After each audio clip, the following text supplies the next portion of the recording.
नमस्कार विद्यार्थी मित्रांनो, वेलकम टू व्हर्च्युअल लर्निंग.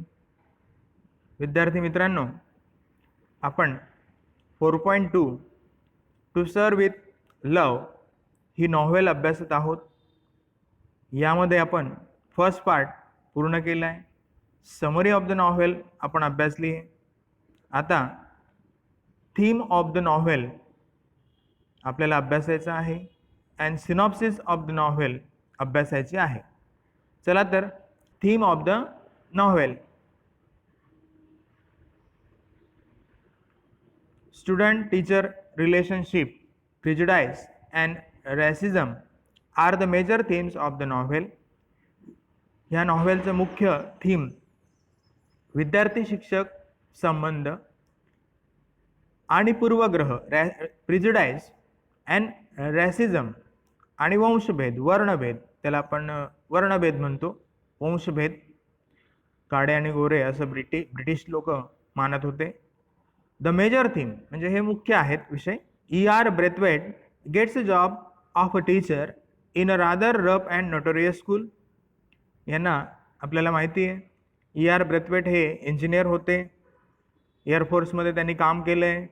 त्यानंतर एअरफोर्सची नोकरी सोडल्यानंतर ते इतर दुसऱ्या नोकरीच्या शोधात होते आणि त्यांना एका शाळेमध्ये नोकरी मिळते आणि ती शाळा नोटोरियस स्कूल म्हणजे नाठाळ मुलांची अशी शाळा असते, रफ अशी असते आणि त्यामध्ये त्यांना नोकरी मिळते.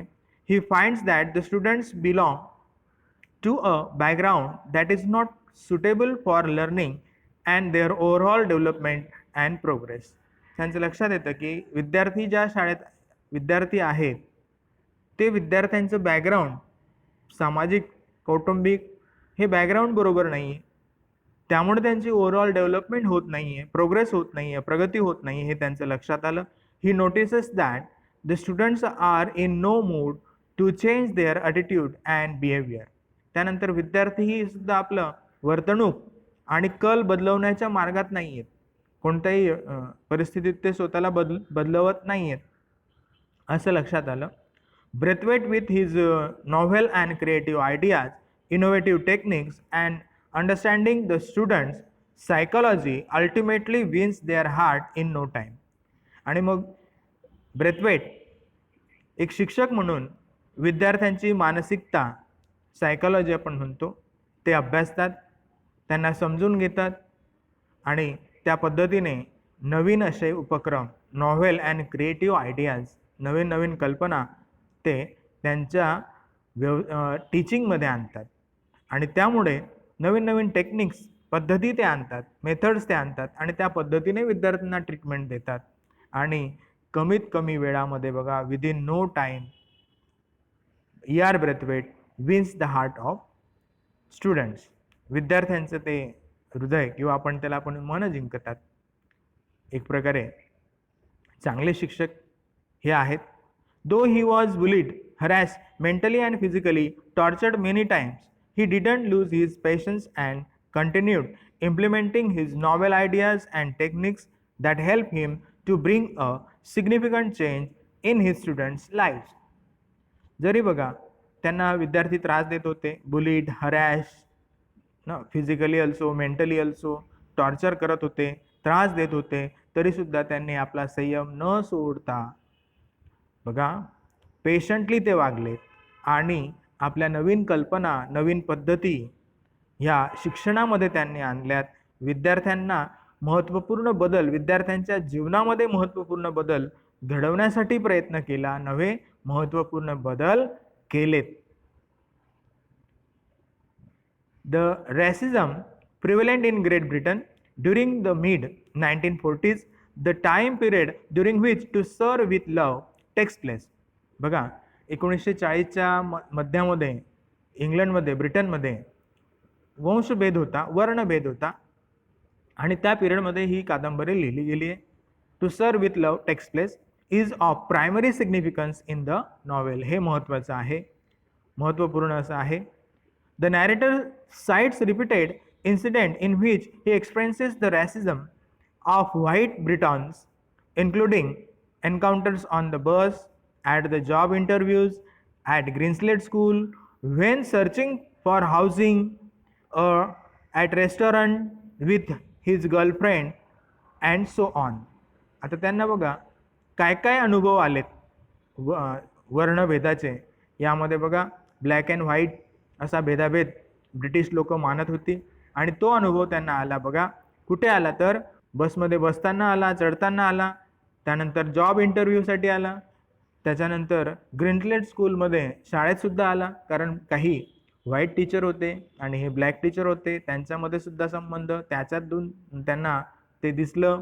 ही व्हाईट लोक त्यांच्याशी वाईट वागणूक देत होते. आणि त्यानंतर त्यांना घर घ्यायचं होतं भाड्याने, त्या ठिकाणी सुद्धा त्यांना अनुभव आला. रेस्टॉरंटमध्ये कुठे गेले असतील तर त्यांच्या मैत्रिणीसोबत, तर त्यांना असा अनुभव आला. कोणी रूम भाड्याने देत नव्हतं कारण ते काळे होते म्हणून. At the outset Braithwaite is struck by the unexpectedness of such prejudice.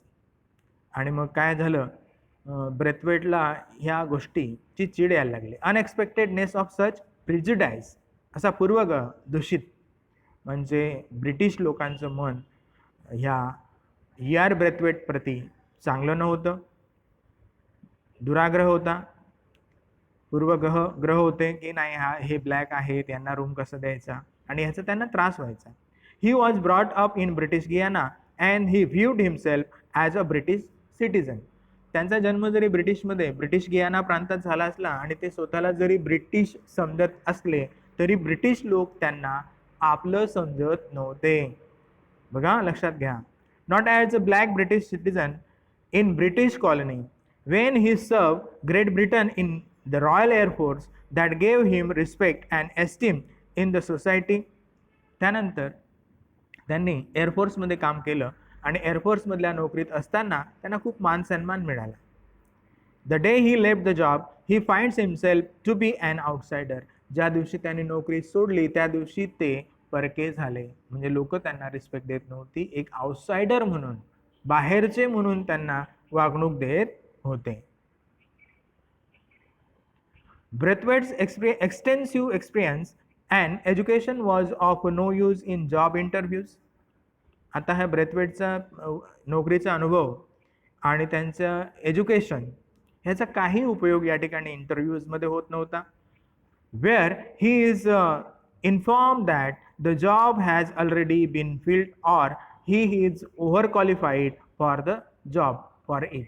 त्यांना बघा कधी असं सांगण्यात येत होतं की तुम्ही तुमचं एज्युकेशन जास्त आहे, किंवा कधी सांगण्यात येतं ऑलरेडी जागा फिल झाली आहे, म्हणजे नोकरी त्यांना द्यायची नव्हती कारण ते काळे होते.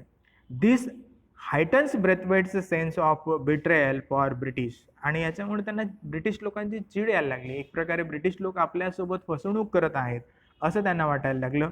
Interestingly he never lashes out physically and only rarely does he do so verbally. बघा खास अशी गोष्ट, त्यांनी कधीही बघा त्यांना तो त्रास झाला तो दाखवला नाही, किंवा फिजिकली कोणाला मारलं नाही, कोणाला इजा केली नाही. हां, व्हर्बली कधी कधी बोलले असतील, पण फिजिकली त्यांनी कधी कोणाला इजा केली नाही. ही एक्झिबिट्स पेशन्स एंड्युरन्स ॲट टाइम्स. त्यावेळेला त्यांनी संयम दाखवला, बघा सहनशीलता दाखवली. एंड्युरन्स म्हणजे सहनशीलता. And at others he describes the way the rage inside him is transforming into hatred so strong that he desires to hurt those who treat him unfairly.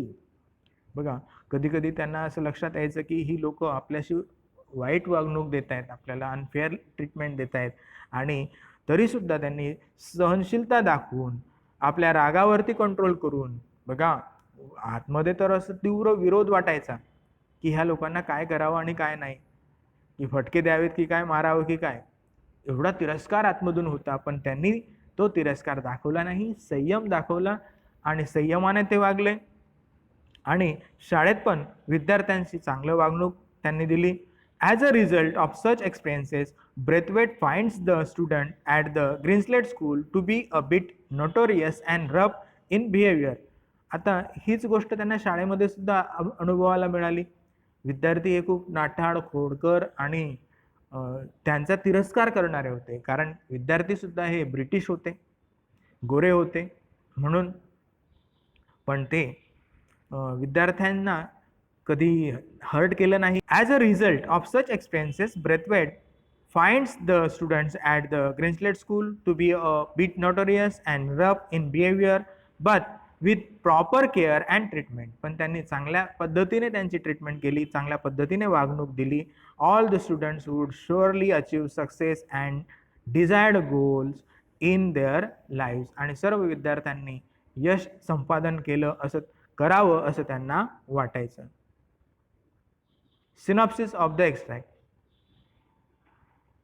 In this extract, Braithwaite recounts the half-yearly report of the Students' Council, in which the students of the school report to faculty and other students on what they have been studying thus far.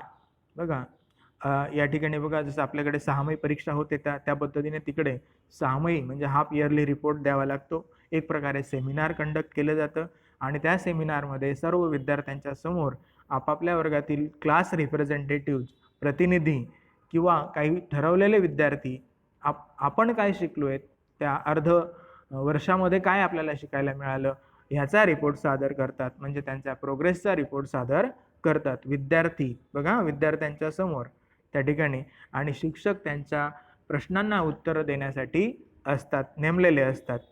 तर असा हा half yearly रिपोर्टचा समारंभ त्या ठिकाणी होता आणि त्या ठिकाणी एक एक वर्ग आपला रिपोर्ट देत आहेत.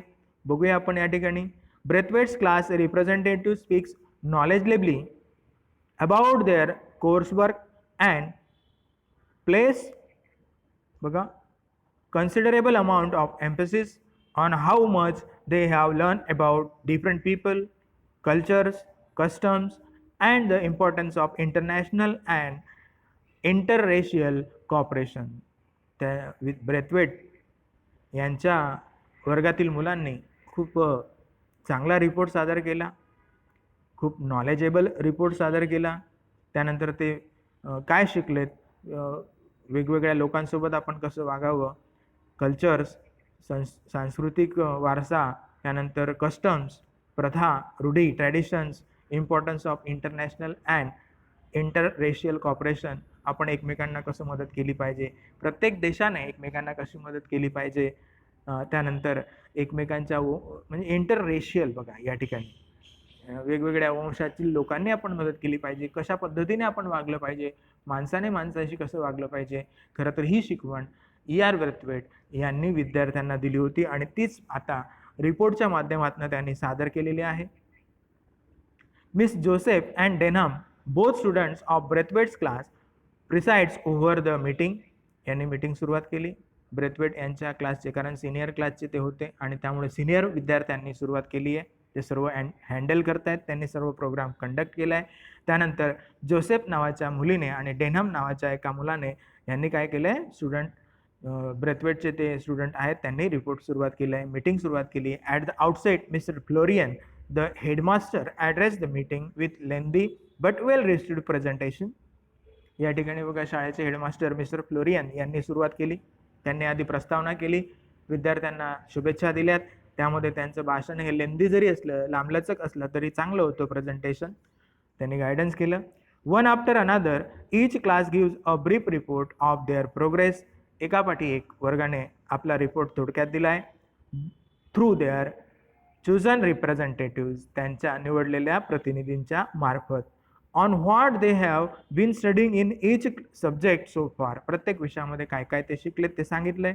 अ panel of teacher is chosen for each class to answer any question regarding the report submitted by the class. एखाद्या विद्यार्थ्यांच्या रिपोर्टच्या सबमिशनच्या याच्यामध्ये काही प्रश्न असतील तर त्या प्रश्नांची उत्तरं देण्यासाठी शिक्षकांची निवड करण्यात आलेली आहे, नियुक्ती करण्यात आलेली आहे. The lowest class begins first. आता सर्वात आधी छोट्या वर्गापासून सुरुवात झाली. And it is obvious that as the student progress through the ranks there is a mark development in their ability to express themselves. त्यानंतर मग विद्यार्थ्यांनी आपली ॲबिलिटी, आपल्यामधली क्षमता दाखवली. एक एक विद्यार्थ्यांनी तिथं रिपोर्ट सादर केला आहे, म्हणजे क्लास रिप्रेझेंटेटिव्ह वर्ग प्रतिनिधींनी सादर केला आहे.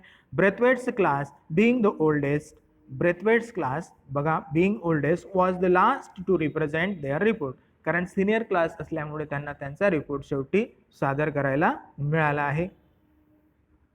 Miss Joseph begins the highest classes proceeding by clarifying that the common theme underlying all their studies this term is the interdependency of mankind. Miss Joseph नावाच्या मुलीने सांगितलं की आम्ही कसं एकमेकांना मदत करतो. मॅनकाइंड म्हणजेच मानवता. इंटरडिपेंडन्सी आपण मानव एकमेकांशी कसे रिलेटेड आहोत, एकमेकांवर कशा अवलंबून आहोत हे तिने सांगितलं. Potter speaks in the field of math. पॉटरने गणित सांगितलं. Focusing on how greater understanding in the world is foster by the use of common weights and measures.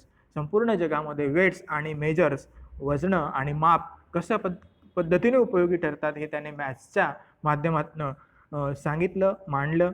Miss Peg and Jackson speaks on geography.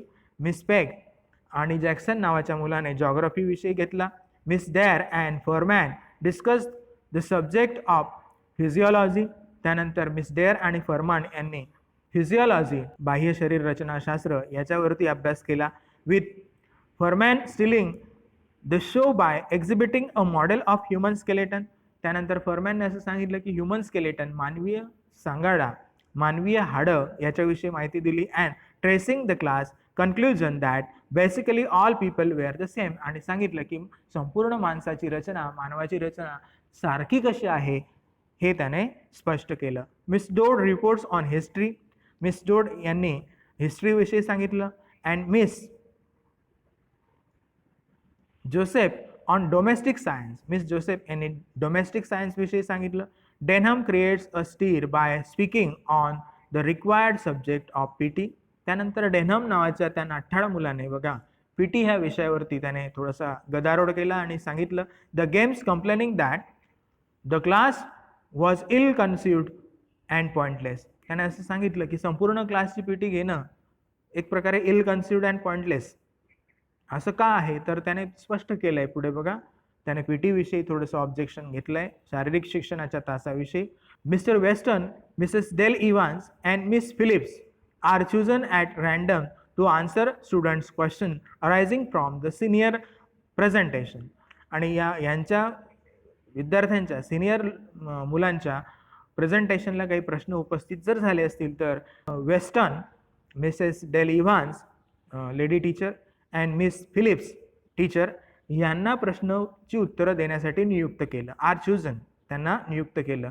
At random to answer students questions arising from the senior presentation.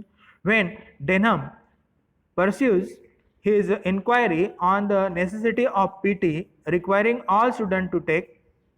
जेव्हा डेनहमने असं सांगितलं सर्व विद्यार्थ्यांकडे शारीरिक शिक्षणाच्या बाबतीमध्ये लक्ष दिलं गेलं पाहिजे असं त्याने जेव्हा सांगितलं, नेसेसिटी गरज आहे असं त्याने जेव्हा सांगितलं PT to take PT, Mr वेटसन रिस्पॉन्ड क्वाईट रिडिक्युलस. वेस्टर्न हे पीटी टीचर आहेत आणि त्यांनी त्याला थोडंसं वेगळं असं उत्तर दिलं, रिडिक्युलस. त्याचा उपहास केला डेनहमचा, त्याची खिल्ली उडवली आणि त्याला उत्तर देण्याचा प्रयत्न केला. Trying to bluster his way out of the subject. आणि विषयानुसार न सांगता दुसऱ्याच गोष्टी त्याने सांगितल्या, त्या शिक्षकांनी सांगितल्या, मिस्टर वेस्टनने सांगितल्या. And offering no coherent argument. आणि चांगलं असं उत्तर त्यांनी दिलं नाही. Unexpectedly the quiet and hesitant Miss Phillip steps in. त्यानंतर मिस फिलिप यांनी सुद्धा उत्तर देण्याचा प्रयत्न केला, मध्ये मध्यस्थी केली. And gives a sturdy defence of the practice. त्यांनी एक थातुरमातुर sturdy defence of the practice म्हणजे कशा पद्धतीने त्याने डिफेन्स केला की नाही आमचं प्रॅक्टिस वगैरे आम्ही घेतो असं तसं सांगितलं. ॲक्च्युली थीटीच्या तासावरती डेनहमने प्रश्न उपस्थित केलेला आहे. And Denham knowing that he has been outwitted. आणि डेनहमच्या लक्षात आलं अरे हे शिक्षक आपल्याला आउटविट करतायत किंवा आपल्याला उत्तरं बरोबर देत नाही, उडवळीची उत्तरं देत आहेत, त्याचं ते लक्षात आलेलं आहे. Has no choice but respectfully cease his hated protest. आता त्याने डेनहमने आपला जो प्रोटेस्ट होता तो थांबवला आहे, काही उपयोग नाही असं त्याचं लक्षात आलं. Braithwaite immensely satisfied with the progress of the students of his class. आणि ज्या वेळेला हे रिपोर्ट सादर केले त्यावेळेला ब्रेथवेट यांना खूप समाधान झालं, कारण त्यांच्या वर्गाच्या मुलांनी खूप चांगल्या पद्धतीने रिपोर्ट सादर केलेला आहे. या ठिकाणी सिनॉप्सिस आपण संपवलेला आहे. Thank you very much.